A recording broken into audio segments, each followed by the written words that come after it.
GA에서 TM을 하는 곳이 제일 걱정이에요. 그렇습니다. 네. 이렇게 우려되는 게 이제 이렇게 금속법이 시행되면 네.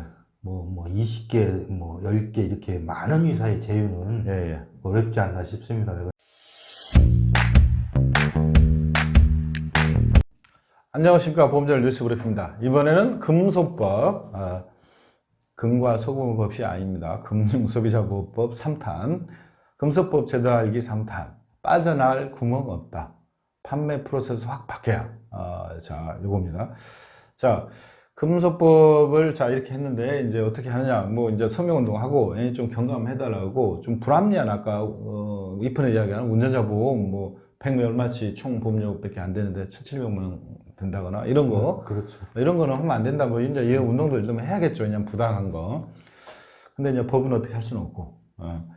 자, 그러면 금속법에 대응할 수 있는 어떤 게 있는 건 아니고, 이제 한번 보자고요. 그럼 금속법에 가장 영향을 받는 채널이 이제 어디일까? 보면, 첫째가, 그러니까 불판이 많은데. 그렇죠. 네. 그렇게 되죠. 네, 그 다음에 컨트롤이 잘 안 되는데. 네. 야, 이거 하지 마. 그리고 교육 받고, 교육 컨트롤이 잘 안 되는데. 네. 그 다음에 판매 프로세스상 이제 구조적으로 네. 좀 어려운 데가 좀 있어요. 그렇죠. 이런 채널 순으로 타깃이 될 가능성이 많다. 네. 그래서 우리가 그 표를 한번 만들어 봤는데요. 표 한번 띄워주세요. 2020년 상반기 불안전 판매 비율. 네. 이 채널별로 그러면 어떠냐. 그 채널별로 보면 어차피 당연한 규격일 수도 있겠습니다. GA가 제일 높게 나타났고요.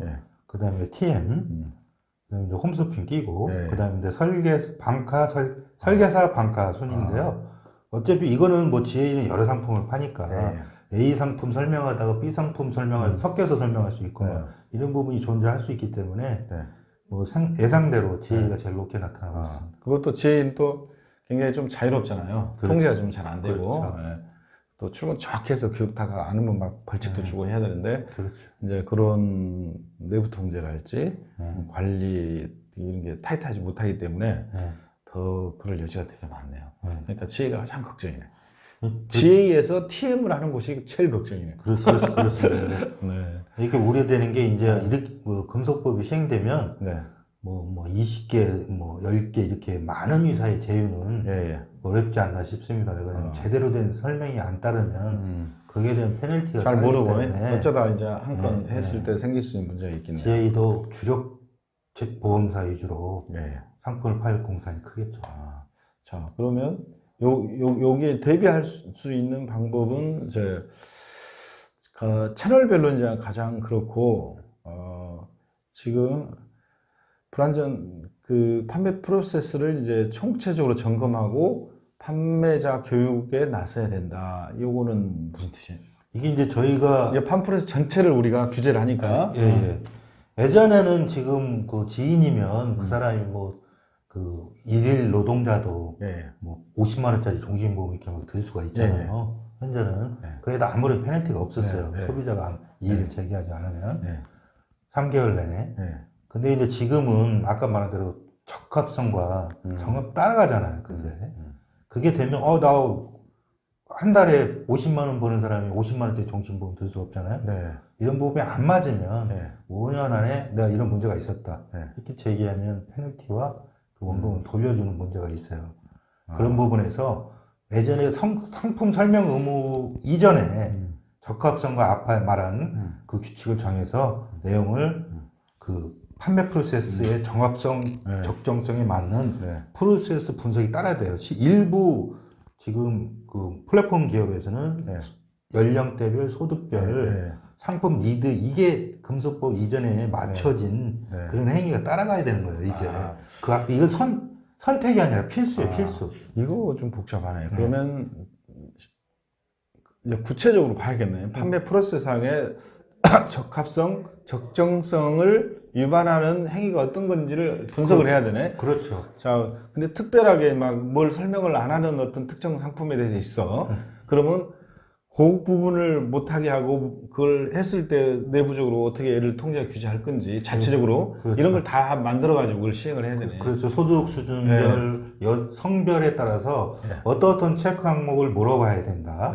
이런 부분에서 어떤 상품이 이런 부분에 대한 그 스토리를 만들어서 그 판매 지침에 넣어놔야 되는 상황이에요. 이거는 개별 지회들이 하기가 되게 쉽지는 않을 것 같아요. 그렇습니다. 보험사나 대리점 협회나 이렇게 그렇죠. 또 어떤 전체적으로 그런 걸 좀 틀을 만들거나 아니면 뭘 가이드를 줘야겠네. 그렇죠. 요즘 그 지금은 이제 소득이 적은데도 최대한 보험료를 많이 땡긴다고 그러잖아요. 그런 사람들을 대단한 설계사라고 생각을 하는데 위험인자죠. 그럼 무조건 안 되는 거네요. 위험인자가 어떤 될 수 있죠. 소득 대비 보험료의 적정성 이것도 나중에 문제가 되는 거잖아요. 그렇죠. 그 다음에 뭐 아니 내가 월급이 300만 원인데 100만 원을 팔았다. 그러면 이거는 무조건 문제가 될 여지가 엄청 많은 거예요. 그렇죠. 이런 부분은 가이드라인이 있어야 돼요. 그렇죠. 아니면 잘 설명을 잘해야 된다는 거지. 당신이 그 이 사실을 알고 나 이렇게 정말로 내가 필요에 의해서 이렇게 했다. 이런 제도가 있어야 되니까 그거는 개별 지회들을 차원에서 준비할 수 있는 게 아닌데 당국에서 뭘 가이드를 주든지 뭐 협회 차원 준비를 할까. 이게 지금 빅데이터와 관계가 있다고 봅니다. 왜냐하면 빅데이터를 벌써 헐었잖아요, 정부가. 그래서 그 부분이 이제 보험사든 플랫폼이든 대리점이든 이런 부분이 따라가야 돼요. 뭐 이런 부분은 보험사에서 줄 수 있을 거라고 보입니다. 자, 그래서 가장 먼저 할 일이 이런 거에 대한 그 판매 전체 프로세스를 다 검토를 하고, 그렇죠. 이걸 매뉴얼과 체크리스트를 해서 이걸 지키게 만들어야 된다는 거네.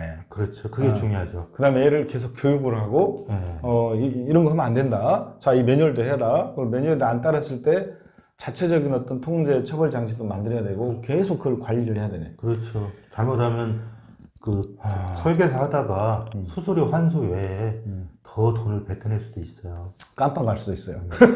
여기 보니까 형벌이 있어. 크게 하면. 그러니까 지금까지 이제 리더스 사례랄지 태양 같은 일을 만약에 여기를 적용을 하면 그냥 과태료만 해도 이중이죠. 이중에다가 10배니까 엄청난 일이 일어나는 거네.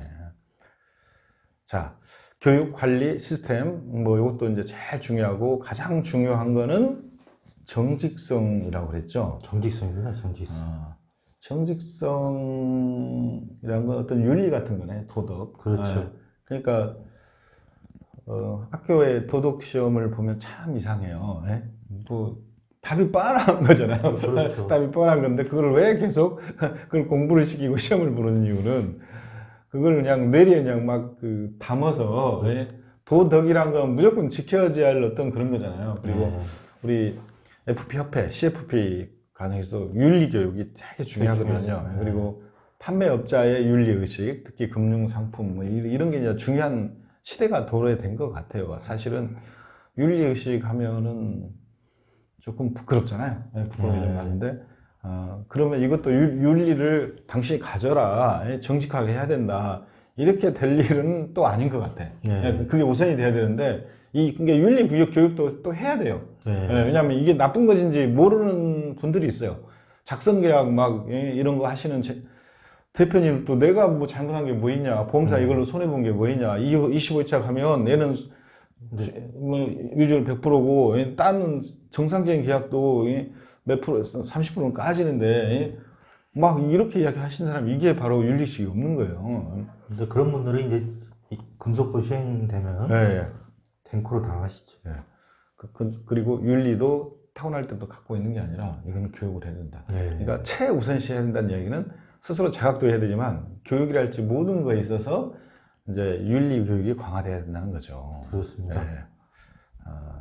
각자가 잘 알아서 그걸 지키면 괜찮는데, 각자가 다 안 지키고 그 일반화되면 남들도 다 하는데 뭐가 문제냐 이런 거죠. 뭐 그리고 나는 처벌 안 받으면 된다 이런 게 사실 어떻게 보면 이게 윤리 도덕이 없다 이렇게 얘기할 수 있는 거죠. 근데 요게 스스로도 자각을 해야 되고 애도 사실은 교육하고 통제해야 되는 거예요. 그렇습니다. 이게 뭐 파는 사람이 나가서 소속 설계사가 나가서 판매하는 것까지 알 수가 없잖아요. 뭔 얘기를 하고 다니는지.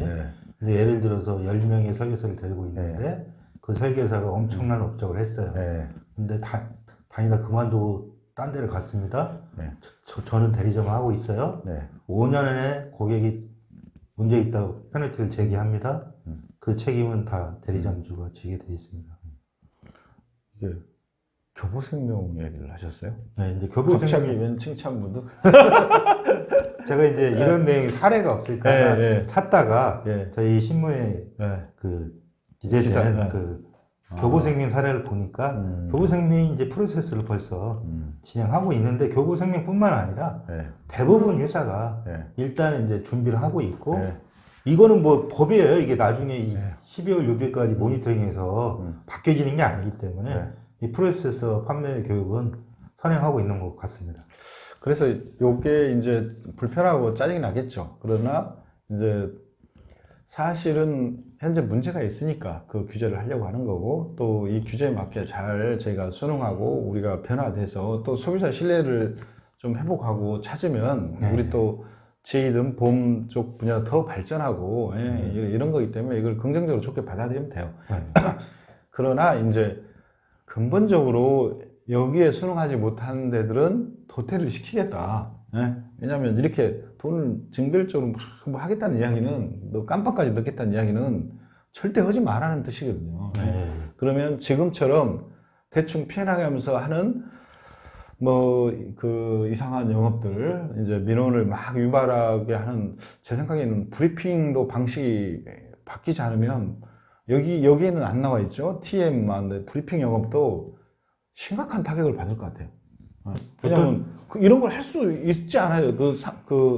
기본적으로 그 영업 프로세스 자체가. 그래서 프로세스를 완전히 바꾸거나 아니면 채널이 소멸하는 수도 있을 것 같아요. 왜냐하면 그거 하다가 과징금 받아가지고 GA 대표 파산하게 생겼다 이렇게 생각할 수 있는 거거든요. 근데 어쨌든 영업하실 때 6대 사항에 대한 체크리스트에 거기에 분명히 숙지하고 거기에 고객 사인이나 이런 부분이 부수적 확실히 따라가는 할 수 없다는 거죠. 그런 행위를 해야 왜냐하면 돼요.